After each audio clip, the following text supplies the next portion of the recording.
So guys, Tinubu has petitioned the NBC to sanction Channels Television. This is as a result of the interview that was granted by Datti Ahmed on Channels TV platform. Let me allow you listen to some of the things that Datti Ahmed said during that interview. It's very clear.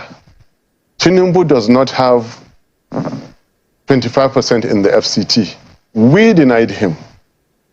We got 61%. They promised electronic transmission on Wednesday. They failed it on Saturday. And therefore, if they failed to deliver the credible elections that they promised, it should come as little wonder to us. However, they're still calling it a credible election, which reinforces my belief that, clinically speaking, they don't even know what they're doing.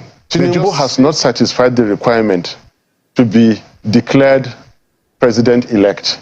Even if they swear in Tinubu Shetima on 29th of May, they are swearing in an unconstitutional government. Nothing will change it. So guys, as a result of all this, Tinubu has petitioned the NBC to sanction Channels Television. So it means we are entering an era where the media houses will not be allowed, to interview people freely. As in, we are entering a period where there will be no freedom of speech again in Nigeria. So guys, let me allow you watch this video in full. Please don't forget to subscribe to my channel, turn on the notification bell. Please give this video a like so that YouTube can recommend it to others, and let me know what you think in the comment section below. Thank you. But I tell you, the way APC is going, it appears as if, they have something to hide. They should just allow the court. These people have filed their case in court. Just allow the court to do justice to the case. That is just what we are looking forward to. And don't forget, it is all over the media that the Chief Justice of the Federation was seen in London on a wheelchair. And it was stated that he was disguising himself in order to go for a meeting scheduled between him and Bola Ahmed Tinubu, the president-elect. And some people went ahead to even declare the amount of money that has been given to the CGN for him not to allow the court give justice to the petition that has been filed by Mr. Peter Obi. So guys, in this video, I'm going to allow you watch the full interview granted by Datti Ahmed, Peter Obi's running mate, on Channels Television. Please don't forget to drop your thoughts in the comment section below. Please subscribe to this channel, give this video a like so that YouTube can recommend it to others, and let me know what you think in the comment section below. Thank you. Here we have the vice presidential candidate of the Labour Party, Mr. Datti Ahmed. Stay with me, Mr. Daniel Bwala. Let's come to Abuja studio with the vice presidential candidate of the Labour Party. Thank you so much, and it's good to have you tonight on the program. Well, let me first and foremost, let's begin the conversation around your own view of the outcome of the presidential election. Sad, unfortunate, tragic. All promises that were made, dashed, failed, hopes, dashed. On a Wednesday before that Saturday, we attended the signing ceremony in which the INEC chairman so bravely spoke, and in which Mr. President also spoke. We should have known better. We always know better. But when you are dealing with authority, you are a law-abiding citizen, your only option is to continue to have hope. But we've been having hopes for 8 years now. Promise after promise was failed. They promised beavers will walk on Wednesday. They switched it off on Saturday. They promised electronic transmission on Wednesday. They failed it on Saturday. Mr. President said all he could, but all we have to do is to look at their antecedents and just come out and say the truth. These are people who just practically do not even know what they are promising. They promised better security for Nigeria. 8 years now have not been able to. Better economy, no. Fight corruption. Nigeria is the most corrupt era for Nigeria now. And therefore, if they failed to deliver the credible elections that they promised, It should come as little wonder to us. However, they're still calling it a credible election, which reinforces my belief that, clinically speaking, they don't even know what they're doing. They just say things in the air. Credibility, they have honor, they have zero honor, they say they have honor. They force people to say that they are leaving behind a legacy. What legacy are you leaving behind with all the poor state that Nigeria is in? That is my view. But let's keep that aside and go to what is really facing Nigeria now, if you would. Can I go ahead? Yeah. Just I'd like to just get one or two things off the table.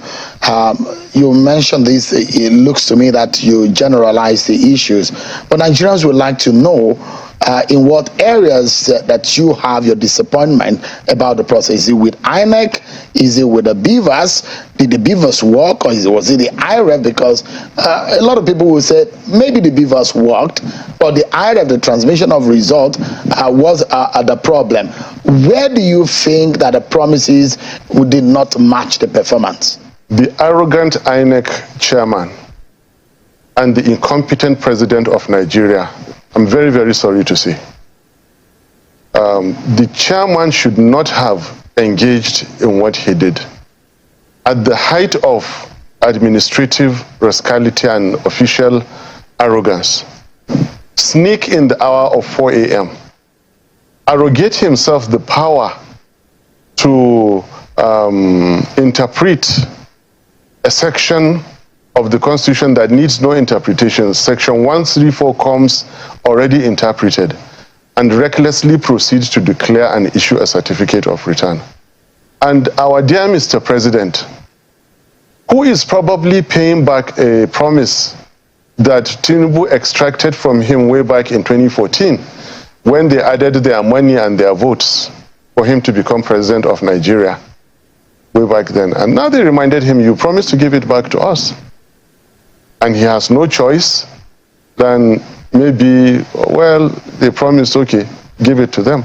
He could not stand for righteousness. And it is clear, with this our president, anything can go, and you can give it a different name. These are the places I'm disappointed in, but I really, really want us to come to what is facing Nigeria now, if you may. Absolutely. Let's go ahead and, but of course, there are your party, just for a moment, Mm-hmm. Your party had gone to court petitioning the outcome of that election. What are your expectations? And I'm asking this because your party came third.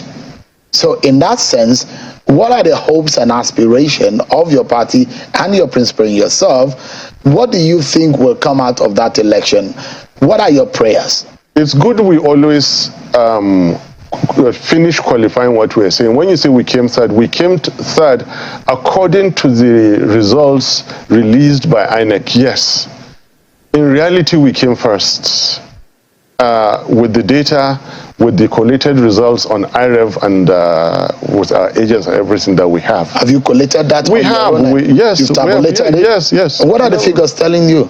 We won the election. INEC declared 6 million plus for you. Yes, but we got the highest number of votes. By how many votes? It's in the region of 8 million, but when the lawyers are handling that, I don't want to give a figure right now. We came first, so just to correct you, whatever we say is good, we fully clear it. Yes, we've gone to court, and the lawyers are handling it. What is facing Nigeria now? Nigeria is officially in a state of constitutional crisis. We're not realizing that yet. What do you mean by that? Thank you. A certificate of return has been issued to a so-called president-elect unconstitutionally. There are therefore two meanings, two interpretations, and two understandings of the declaration made. One is that one by INEC. One is that one of the people.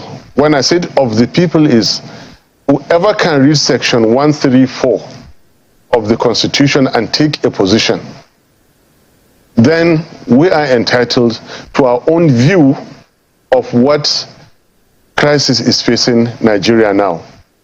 The certificate of return issued to Alhaji Tinubu is a dud certificate. It is one certificate that breaches the provisions of Section 134. Therefore, the requirements to be declared as president-elect have not been met by Tinubu Shetima ticket. The declaration, therefore, as it stands now, as far as the people of Nigeria who choose to adopt the literal, clear, interpreted meaning of Section 134 is concerned, there is really no president-elect. All right. So let's clarify. Yes. So Section 134 suggests and puts to Nigerians. Does not suggest, provides. Yeah, provides what Nigerians should think about when they are electing a leader and the office of the president, and it talks about. No, Seun, you're wrong. You're wrong. It's not what they should say when they are electing a leader.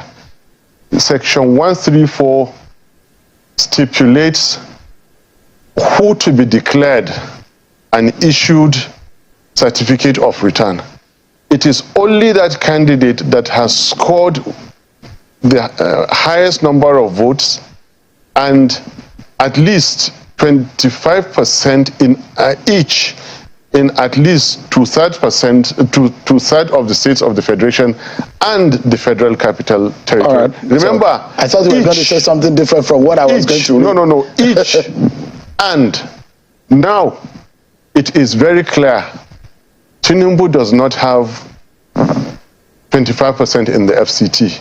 We denied him. We got 61%. Atiku does not have 25% in the FCT. We denied both of them. By the clear, unambiguous provision of the Nigerian Constitution, which must not be breached, Tinubu has not satisfied the requirement to be declared president-elect. Accordingly, there is no president-elect for Nigeria now. I repeat, accordingly, there is no president-elect for Nigeria at the moment because the declared one violates the Constitution of the Federal Republic of Nigeria. And I know what I am saying. The Constitution is there in your presence, it's available, everybody is reading it as I speak. I'm not therefore behaving illegally or unconstitutionally. To the contrary, I am supporting constitutionality. It is in fact better for the powers that be to go and create additional 6% out of thin air and rig it back to Tinubu and therefore swear him in on 25% than to go ahead and take the risk of swearing in a so-called president-elect that has not met the constitutional requirements. Interesting. This conversation what you started saying, just for a moment, was one conversation I had with Mr. Olisa Agbakuba a few months ago when he was one of those who raised it and said, INEC need to come out to explain to Nigerians this second part of the provision of the Section 134 of the Constitution about the 25% in two-third of 36 states is 24. Good. Plus the FCT. Whether or not, if you meet that of the 25% of two-third of the state, which is 24, but if you fail to meet the FCT, what happens? That it was one major issue which is raised. But for the benefit of our viewers, let me just read quickly what Section 134 says. And it says, a candidate for an election to the office of the president shall be deemed to have been duly elected, where there being only two candidates for the election, he has a majority of votes cast at the election. That is the first provision. Then he has not less than 1/4 of the votes cast at the election in each of the least 2/3 of all the states in the federation and the federal capital territory, Abuja. That is the second provision. Can I comment? Go ahead, please. This document you read is not a puzzle. It is in English. O levels that you wrote and I wrote and the justices and everybody that is a candidate wrote. It is law. The law is not a game for politicians to play. This document is not available for Yakubu to interpret that day. It is there for him to follow. The English is very clear. These are fundamental provisions of the Constitution. They come already interpreted.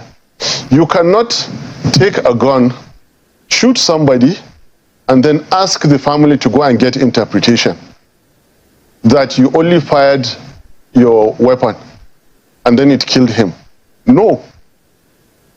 This Constitution is more than abundantly clear. It says and. Show, you know the meaning of and. We know the meaning of and. There is no justice beyond what is simplicity. Simplicity is justice, simplicity is wisdom, simplicity is knowledge. All right. So that is an interpretation which you are giving. Listen. No, because there are other people who have argued. There is a universal. There are other people who have argued differently. Go ahead. And when Bola Tinubu was declared, he has his supporters. A lot of people were happy that he won the election. There were 38% of the votes cast were given to him.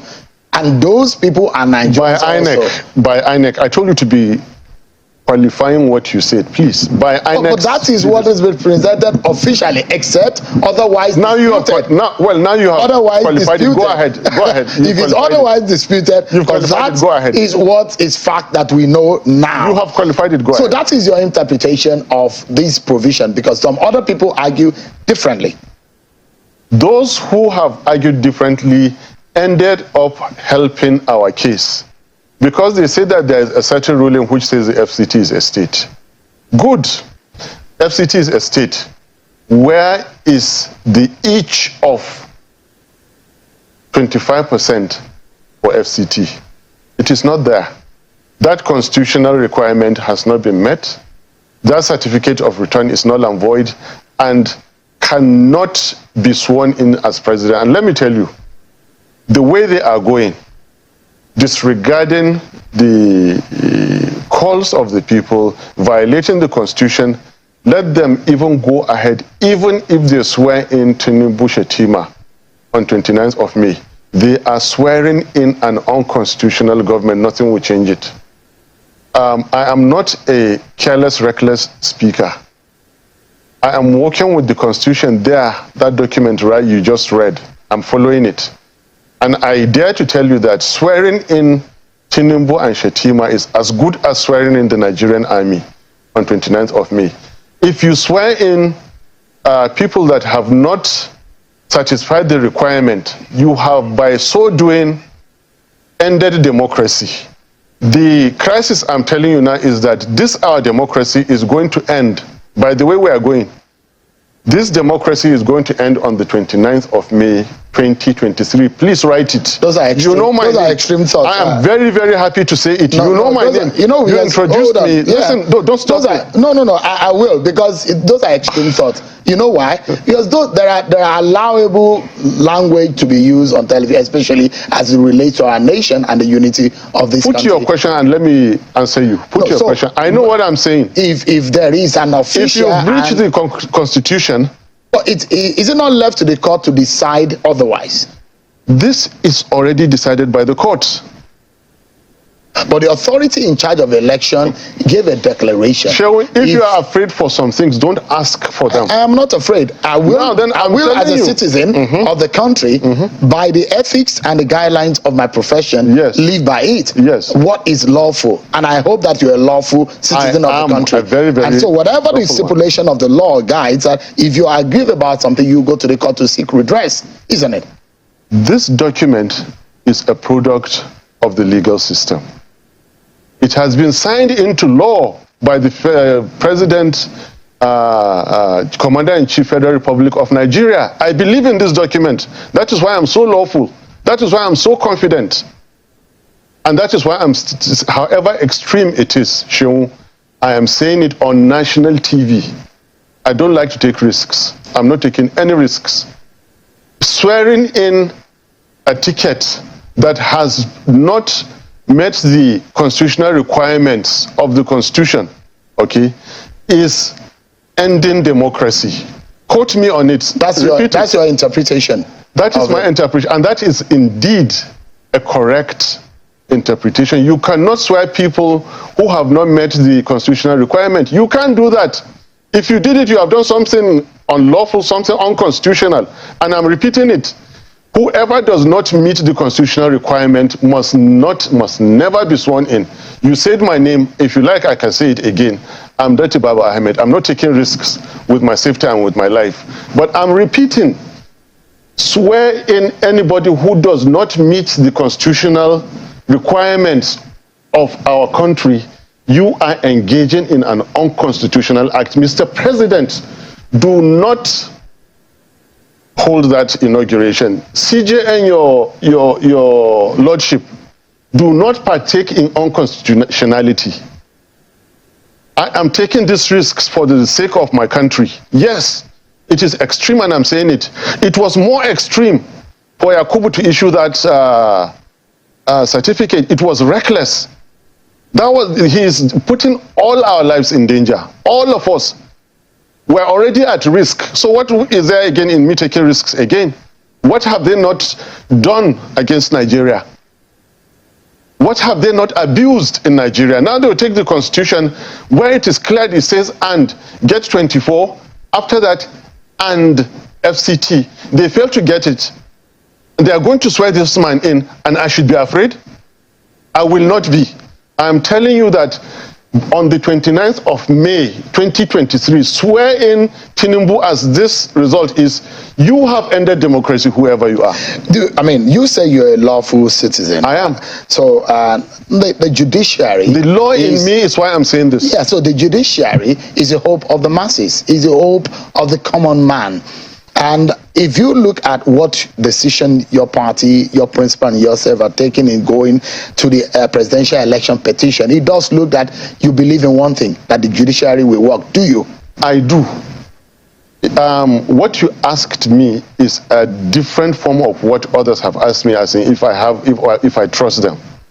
But listen, take these three things I'm going to tell you. The law is not a game for politicians to play.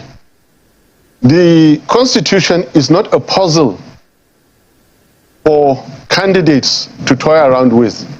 Justices, their lordships, are not in place for politicians to refer other politicians to. That is wrong. That is wrong. This is classically what is going on now. But do you have faith in the courts? I do not. Why so? There is a sitting Senate president who contested presidency and lost, and today he is declared senator. And the laws of Nigeria does not allow you to contest two offices. I was contesting governorship in Kaduna, but I withdrew before the contest. And that is why I was nominated as vice presidential candidate on this ticket. Electoral Act violated.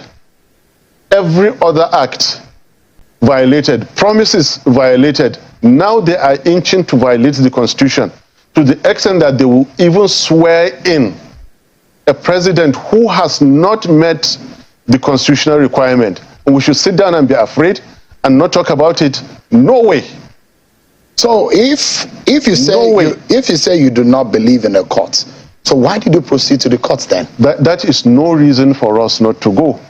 Because I have said it many times, history is full of first times. There may be a first time that the court system will work. Remember, I have suffered from the legal system.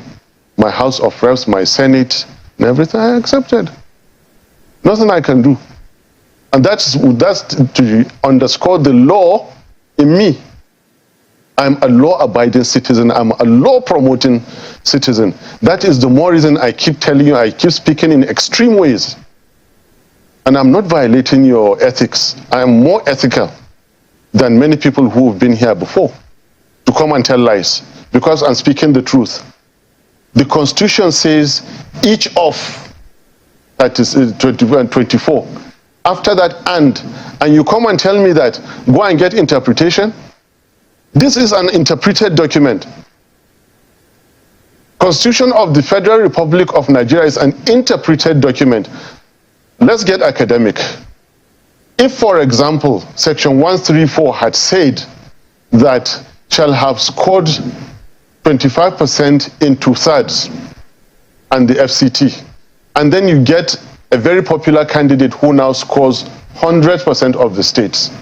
And then the opponent goes to say, the Constitution says two-thirds of the states, and this man went to score in all the states, declare him invalid. That is where the justices, their lordships, can say, no, we hereby interpret it to mean this. But it has been so diligent, there is nothing left out there. 25% in each of at least two-thirds of the states of the Federation, which are 36, and the FCT. Who has time to waste? Nobody has time to waste. You come and rig elections, bastardize the system, then tell people to go for interpretation? No way. You think the election of 25th of February was rigged? It was rigged. What about some of your candidates in the National Assembly who won their seats? There are at least 6 of them or so. Any of them who rigged should be taken to the court and have it taken away. I'm talking of presidential election. Does he interpret? You think that the presidential election was rigged? It was rigged. Even the 6 million plus vote that you have, was it rigged also? It was not rigged. So that the lawful votes that you got? It was not rigged.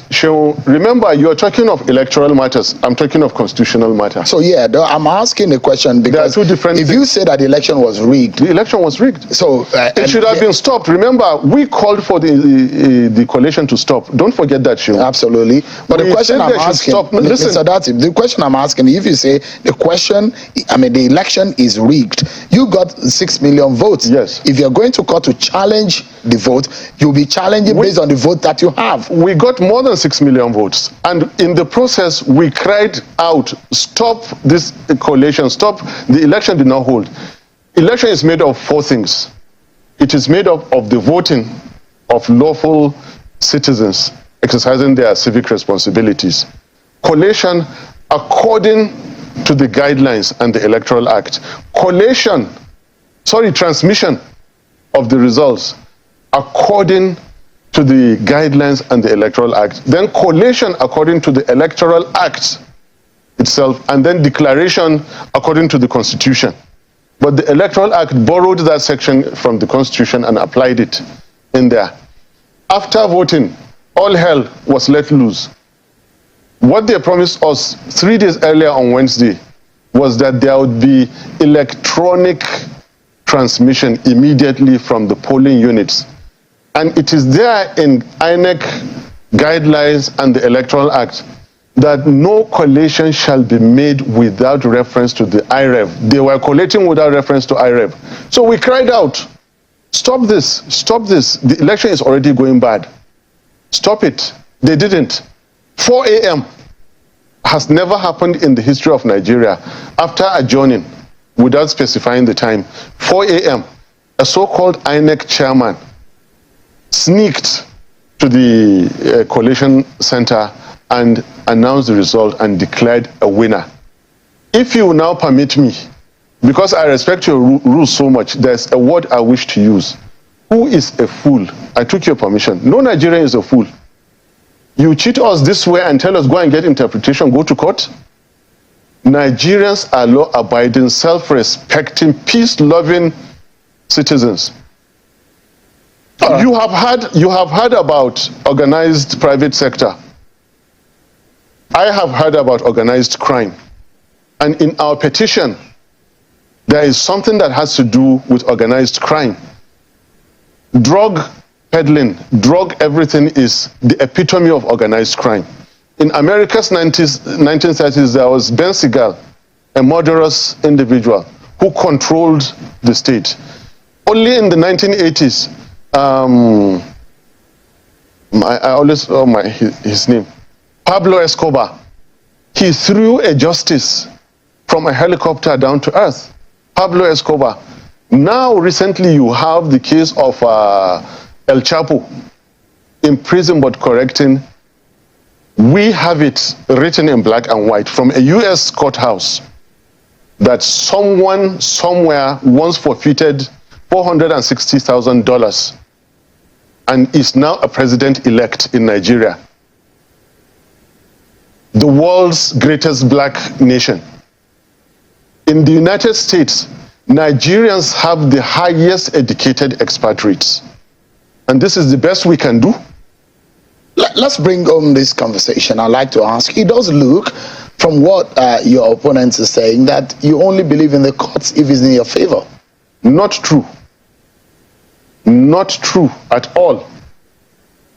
Listen, the most important thing now is that it is not even in our own interest to stop the swearing in of an unconstitutional government.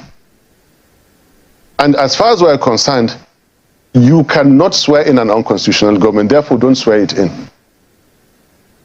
It's not in our interest. And if you don't do that, we don't know what is going to happen. All right. Do you understand? Let me get you. We are more after correctness. We are after the system working. Right. We're after justice being served. Sheung, in case people don't know, who loves politics? It is a nightmare. Your job, the job you're doing is better than mine.